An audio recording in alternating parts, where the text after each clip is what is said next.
வணக்கத்துடன் pepper and salt news என்கின்ற இந்த வலையொலியில் உங்களை சந்திப்பதில் நான் மகிழ்ச்சி அடைகின்றேன். தமிழக அரசியல் களத்தில் இன்று மிகவும் பரபரப்பாக பேசப்பட்டு கொண்டு இருக்கக்கூடிய விடயம் பெரியார் அவர்களை மையப்படுத்திய கருத்துக்கள் தான். சீமான் அவர்கள் சொல்லிய கருத்து பொய் என்றும் இல்லை அது உண்மை என்றும் பல விவாதங்கள் நடந்து கொண்டு இருக்கின்றன.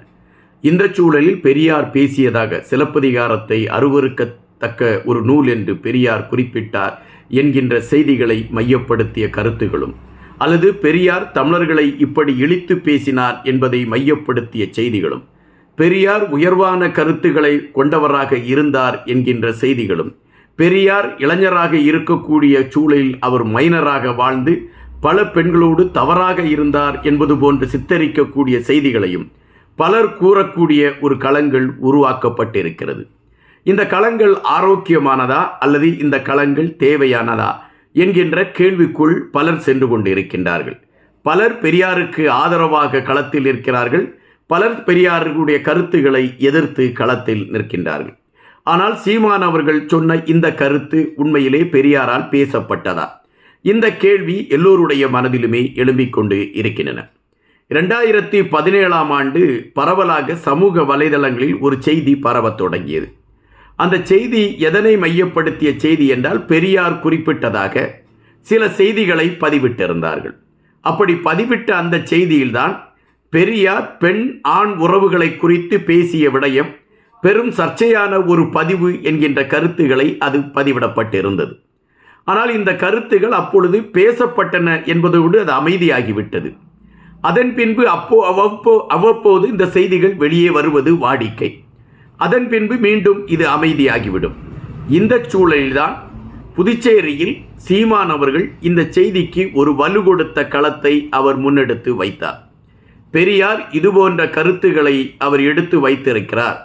அப்படி வைத்திருக்கக்கூடிய பெரியாரை தங்களுடைய வழிகாட்டி என்று கொள்ளக்கூடிய விஜய் அவர்களுடைய கட்சிகளோடு நாங்கள் எப்படி இணைய முடியும் என்கின்ற ஒரு கருத்தோட்டத்தோடு அவர் இந்த பதிவுகளை வெளியே எடுத்து வைத்தார். அந்த பதிவு வைத்த பொழுதே ஊடகங்களிலே ஒரு பிரதான செய்திகள் ஓட ஆரம்பித்தன. மீண்டும் சர்ச்சையான கருத்துக்களை பதிவிட்டிருக்கிறார் சீமான் என்கின்ற கருத்துகள் வலுவாக பதிவாகி கொண்டிருந்தன.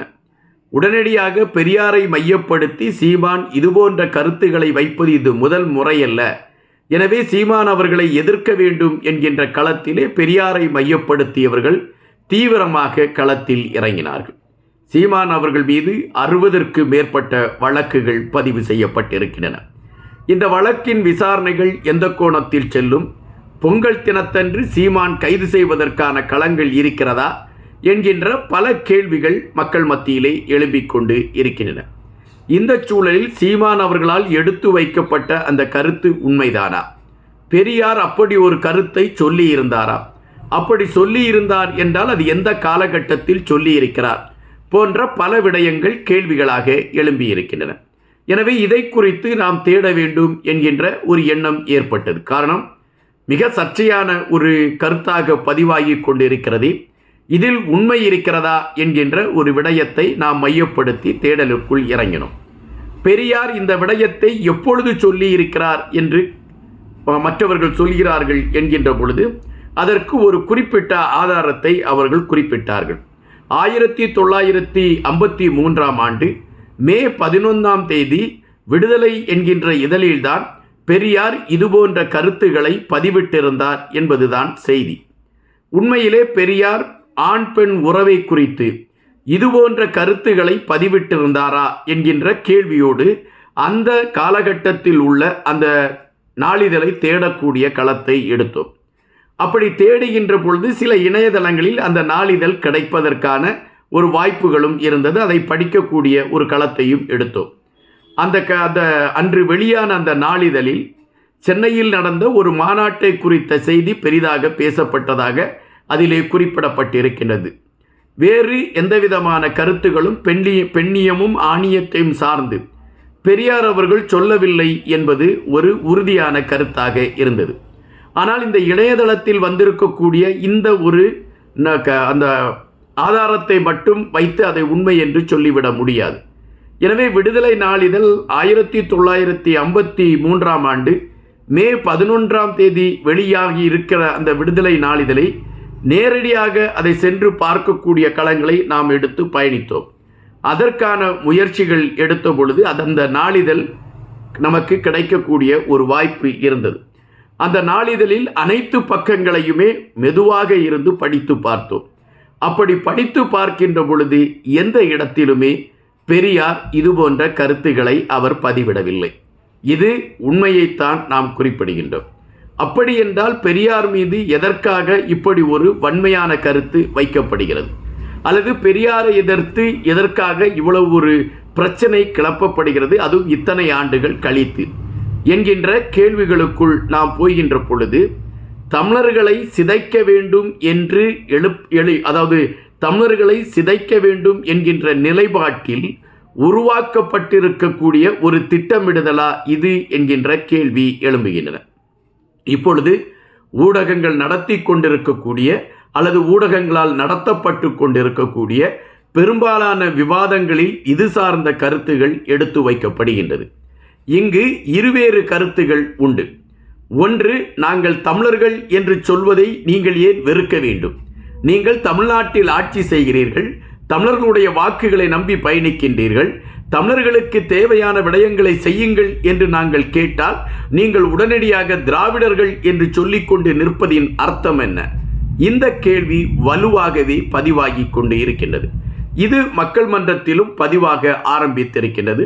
இன்னும் பெரும்பாலானவர்கள் இப்பொழுது பெரியாரை மையப்படுத்தி எதிர்வினையான கருத்துக்களை பதிவிடக்கூடிய ஒரு களத்தையும் எடுத்துக்கொண்டு பயணிக்கக்கூடிய ஒரு நிலைமையை நம்மால் பார்க்க முடிகின்றது. அப்படி என்றால் தமிழகத்தில் இருக்கக்கூடிய பெரும்பாலானவர்கள் தாங்கள் புறக்கணிக்கப்பட்டு கொண்டிருக்கிறோம் என்கின்ற வேதனையில் இருக்கிறார்களா என்கின்ற எண்ணத்தை இது உருவாக்குகிறது.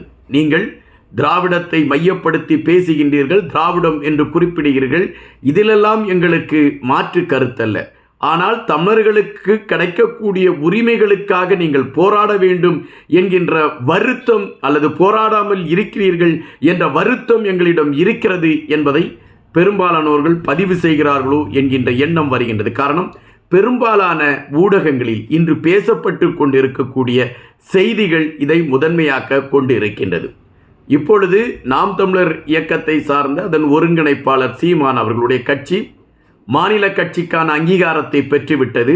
அந்த கட்சிக்கு தேர்தல் சின்னம் விவசாயி சின்னம் மீண்டும் ஒதுக்கப்பட்டு விட்டது என்ற செய்திகள் வருகிறது. அதுபோல தொல் திருமாவளவன் அவர்களுடைய விடுதலை சிறுத்தைகள் கட்சியும் அங்கீகரிக்கப்பட்டிருக்கிறது என்கின்ற செய்திகள் இருக்கின்றன. இவைகள் ஒருபுறம் இருக்கக்கூடிய அதே சூழலில்தான் இங்கு நடந்து கொண்டிருக்கக்கூடிய இந்த கருத்து மோதல்கள் ஏதோ ஒரு பின்னணியில் இவைகளெல்லாம் அரங்கேறுகிறதோ என்ற கேள்வி வருகின்றன. சீமான் அவர்களால் எடுத்து வைக்கப்பட்டு பெரியார் அவர்கள் இதையெல்லாம் குறிப்பிட்டார், பெண்ணின் ஆண் உறவுகளை குறித்து குறிப்பிட்டார் என்ற செய்தி 1953 மே 11ஆம் தேதி வெளியான நாளிதழில் வந்தது என்கின்ற செய்தி உண்மையான செய்தி அல்ல.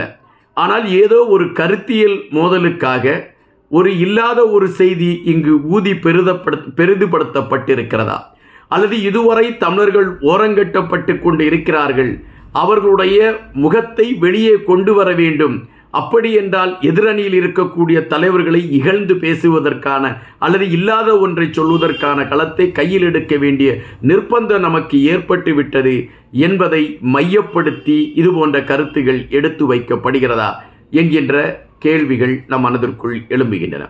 ஆனால் இப்பொழுது ஒன்று மட்டும் தெளிவாக தெரிகின்றது, பெரியாருடைய பிம்பத்தை உடைப்பதற்கான களங்கள் இங்கு வெகு வேகமாக எடுக்கப்பட்டு கொண்டு இருக்கிறது என்பதும், அதற்கு பலர் களங்களாக தங்களை கொடுத்து கொண்டு இருக்கிறார்கள் என்பதும் மறுப்பதற்கு இல்லாத ஒன்று. இதுவரை பெரியார் அவர்களை குறித்து பேசினாலோ, பெரியார் சார்ந்த கருத்துக்களை குறித்து பேசும் பொழுதோ அதிலே ஒரு பெரியார் மண் என்கின்ற ஒரு பெரிய பிம்பம் கட்டி அமைக்கப்பட்டு கொண்டு இருந்தது. இப்பொழுது அந்த பிம்பம் சிதைக்கப்படுவதற்கான களங்கள் உருவாக தொடங்கிவிட்டது என்பதைத்தான் சமீபத்திய நிகழ்வுகள் காட்டுகின்றன. நன்றியுடன் இன்பா.